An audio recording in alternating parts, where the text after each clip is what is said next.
صفدر نے بتا دیا بہت زبردست. آج پروسیکیوشن کے جو تھا نا بہت زبردست تھا. اس سے اس کی ہمیں بالکل سلمان صفدر ہمارے جو لائر ہیں وہ کہہ رہے ہیں انشاءاللہ شاہ محمود اور عمران خان. میرا تو خیال ہے 2 دن میں یہ والی جو کنوکشن ہے جس پہ ان کو سزا ہوئی بھی ہے یہ انشاءاللہ ختم ہو جانی چاہیے. کیونکہ آج تو میرے خیال میں جج بھی حیران رہ گئے تھے کہ کس قسم کے جو چارجز رانا ثناءاللہ نے کیا کیس رجسٹر کیا تھا. انہوں نے تو مجھے لگتا ہے کہ رانا ثناءاللہ نے کوئی شیطانی کی تھی.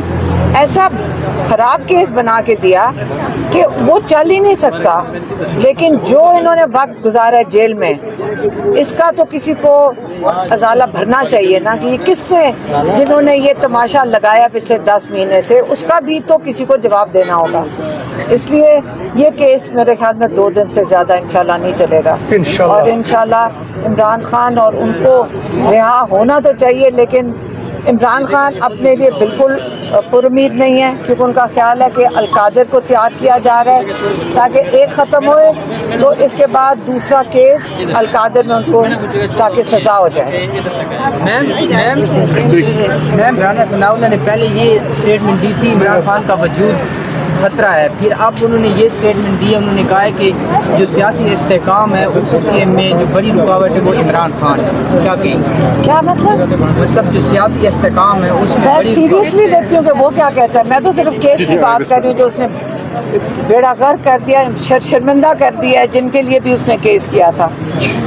اس سے زیادہ کیا بات کرنی ہے اس پہ ٹائم نہیں ضائع کرتے. شکریہ. میں علیمہ بی بی کی بات میں ذرا اضافہ کر دیتا ہوں. جیسے انہوں نے فرمایا کہ انشاءاللہ یہ کیس 1 یا زیادہ سے زیادہ 2 پیشیوں میں ختم ہو جائے گا. اس کی وجہ یہ ہے کہ آج دوسرا دن ہے پروسیکیوشن اپنے دلائل دے رہی ہے اور اس کیس میں رخنہ اندازی کرنے کے لیے اس کیس کو لمبا کرنے کے لیے اس کو گھسیٹنے کے لیے وہ اپنے آپ کو اس میں مزید الجھاتے جا رہے ہیں. جو آئین اور جو قانون کی شک وہ پڑھتے ہیں اس میں وہ خود پھنس جاتے ہیں اور جج صاحبان مجبور ہو جاتے ہیں پوچھنے پہ. مثال کے طور پہ آج جو ایک بہت مین پیش رفت ہوئی ہے وہ یہ ہوئی کہ جس سائفر کے بارے میں ہم نے صرف سنا تھا دیکھا نہیں تھا, نہ آپ نے دیکھا نہ میں نے دیکھا نہ جج صاحب نے دیکھا نہ ڈیفینس کے وکیلوں نے دیکھا نہ سپریم کورٹ کے ججز نے دیکھا. آج اب اپنی ضرورت پیش آئی تو آج انہوں نے اس کی پروسیجر کی بکلٹ پیش کر دی. تو جج صاحبان نے اس پہ ایک بڑی کین آبزرویشن دی اور جج صاحبان نے فرمایا کہ آپ لوگوں نے سزائے موت مانگی ہے ایک سابق وزیر اعظم پاکستان اور ایک سابق وزیر خارجہ پاکستان کی ایک ایسے کیس میں جس کا جو مدعا ہے جس کے اوپر کیس بنایا ہے وہ کسی نے دیکھا ہی نہیں ہے. تو یہ کیسے ممکن ہے کہ آپ میکسیمم پینلٹی مانگ رہے ہیں ایک ایسی چیز میں جو ہماری آنکھوں کے آگے بھی نہیں آئی. اور ہم نے بھی مانگا, سپریم کورٹ کے ججز نے مانگا, آپ نے تب ہمیں نہ دیا. آج جب آپ کو ضرورت پڑی ہے تو وہ قدرتی طور پہ سامنے آ گئی ہے. تو آپ یہ دیکھ رہے ہیں کہ پروسیکیوشن کے پاس دینے کو دلائل کوئی نہیں ہے, وہ رخنہ اندازی کر رہے ہیں. انشاءاللہ یہ 1 یا 2 پیشیوں کے اندر اندر ان کا سارا کیس جو ہے اس کی کلائی کھل جائے گی اور یہ جس کو کہتے ہیں اپنے منہ کے بال آپ گریں گے. اور انشاءاللہ اس کیس میں باعزت طریقے سے عمران خان صاحب اور شاہ محمود قریشی صاحب رہا ہوں انشاءاللہ. آپ نے کہا خان صاحب اپنے حوالے سے پر امید نہیں ہے تو پھر خان صاحب نکلیں گے کیسے؟ میرے خیال میں کیونکہ انہوں نے عمران خان نے یہ بھی بہت دفعہ کہا ہے کہ یہ کوئی ڈیل کر کے نہیں نکلیں گے, وہ اپنے کیسز کا دفاع کریں گے چاہے ٹرائل کورٹس ہو چاہے ہائی کورٹ ہو چاہے سپریم کورٹ میں جانا پڑے. وہ ڈیل نہیں کریں گے, دفاع کریں گے کیونکہ ان کیسز میں کوئی دم نہیں ہے. ان کیس یہ کیس خود ہی گر گر کے مرنا شروع ہو گئے ہیں. اب اس سے زیادہ کتنا گھسیٹیں گے؟ اب تو لٹرلی ایسے لگ رہا ہے جیسے مردوں کو گھسیٹ رہے ہیں اس وقت. سائفر کا تو مردہ گھسیٹ رہے ہیں, ابھی القادر کا بھی ایک مردہ اور آ جائے گا. یہ مردے ہیں سارے, اور یہ کتنی دیر گھسیٹیں گے؟ یہاں سے ہائی کورٹ سے کیا سپریم کورٹ میں لے کے جائیں گے؟ اب جوڈیشری کے لیے بھی شرمندگی کا باعث بنتے جا رہی ہیں یہ چیزیں. تو عمران خان بڑے مطلب کیا کہتے ہیں صبر سے جیل میں یہ ٹائم گزار لیں گے تاکہ ہماری ساری قوم یہ سیکھ لے کہ یہ بسیدہ نظام کے لیے اب ہمیں کھڑا ہو کے انہوں نے کئی دفعہ کہا ہے ظلم کے خلاف بھی آپ نے کھڑے ہونا ہے.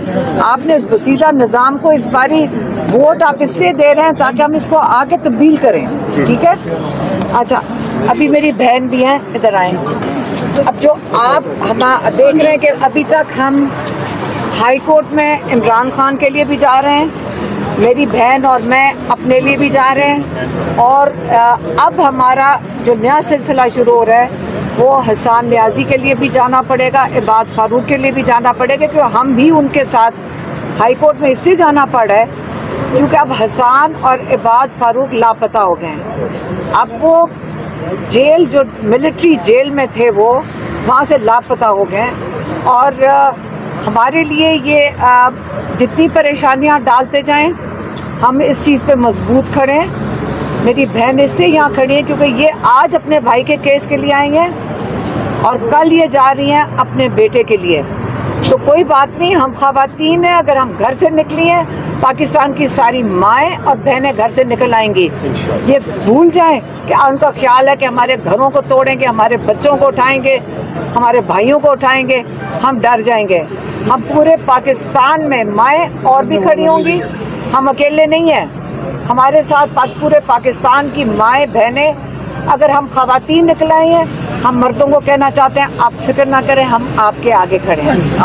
سارے بچے سب کے لیے نکلیں گے, جتنے بھی جو ظلم ہے, جتنے بھی ملٹری کورٹ میں اور بچے ہیں ان سب, اور باقی جیلوں میں, اور جو ہم دیکھ کے آئے ہیں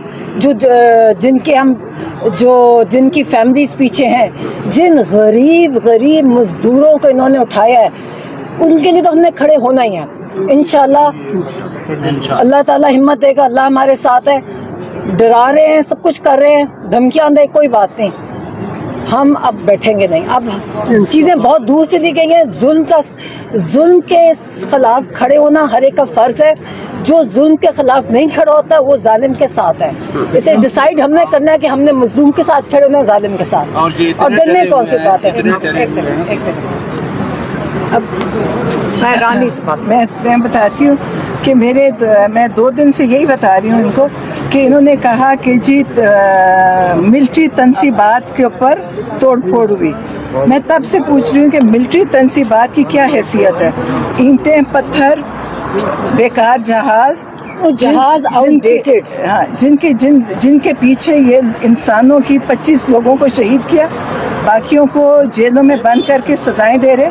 آپ دیکھیں 10 مہینے تو سب کو ہو گئے, کچھ سزائیں کاٹ رہے. میرا حسان نیازی اگر گیا, جتنی دیر پکڑا نہیں گیا, میرے ڈرائیور اور خنسامے کو اٹھا لیا, ڈرائیور 10 مہینے جیل کاٹ کے آئے, اور ان کا ڈرائیور کاٹ کے کس چیز کی سزا کاٹ رہے نہیں. اور میرا ملازم ایک تھا, وہ بیچارہ بیمار ہو کے ہسپتال کاٹ کے آیا. ان سے یہ پوچھے کہ یہ انہوں نے کسی سے معافی مانگی کہ ہم غلطی سے ہم نے لوگ اٹھا لیے, سب کے موبائل لے لیے, سب کے گھروں سے لیپ ٹاپس لے گئے, سب کے گھروں میں توڑ پھوڑ کی, چوریاں کی, چیزیں اٹھا کے لے گئے. میرے گھر میں آئے, میرا فریج, برتنوں کی الماریاں, بستر, ہر چیز دیکھ رہے. جو دل کرتا ہے وہاں سے اٹھا لیتے ہیں. کسی نے نہیں پوچھا, ان کو یہ پوچھا ابھی تک نہیں گیا کہ آپ یہ سامان کدھر لے کے جا رہے ہیں. اور جو توڑ پھوڑ لوگوں کے گھروں کی ملٹری کے, وہ جو فوجی گھر, تو فوج کے پاس بہت پیسے, وہ ٹھیک ہو جائیں گے. لوگوں کے گھروں کا انہوں نے توڑا ہے, ان کو کس نے ٹھیک کرنا ہے. نہ انہوں نے معافی مانگی کسی سے, نہ انہوں نے کہا کہ جی ہاں جو بیچارے 25 شہید بچے جوان, ان سے, ان کے گھر والوں سے معافی, بلکہ ان کو کہا کہ تم نے بات بھی نہیں کرنی اپنے بیٹے کی. تم نے ان کی جو شہیدوں کی میتیں, انہوں نے کئی دن ان کو پکڑائی نہیں. آپ یہ اتنا ظلم تو شاید ہی ہم نے کی سنا ہوگا. ہم کشمیر کی برائی ایسی کرتے ہیں, کشمیر تو کچھ بھی نہیں اس کے آگے. جو انہوں نے پاکستان میں کیا, مقبوضہ کشمیر میں جو ہو رہا ہے, وہ اس کے مقابلے میں کوئی چیز نہیں ہے. پاکستان میں انہوں نے ان اینٹوں پتھروں کے نام پہ, جی جناح کا گھر تو کور کمانڈر کا گھر, اس کی کیا حیثیت ہے گھر کی. انہوں نے, ہم خود وہاں پہ موجود تھے, کہیں کسی نے کوئی توڑ پھوڑ نہیں کی. سڑک پہ ہم تھے, کوئی اندر نہیں. اور اگر کوئی بچے اندر چلے بھی گئے تو کون سا گناہ ہو گیا. وہ کون سی مقدس جگہ تھی. لوگ تو خانہ کعبہ کے اندر بھی جا کے آرام سے چلے جاتے ہیں. ان مقدس جگہوں کی کون سی حیثیت تھی. اس کے پر یہ سارے سیاستدان کہتے ہیں جی یہ لوگ تنصیبات, ہمارے اتنے بڑے مقدس چیزیں تھی. کون سی چیز تھی مقدس؟ پاکستان کی چیزیں تھی, اور یہ انسان تھے,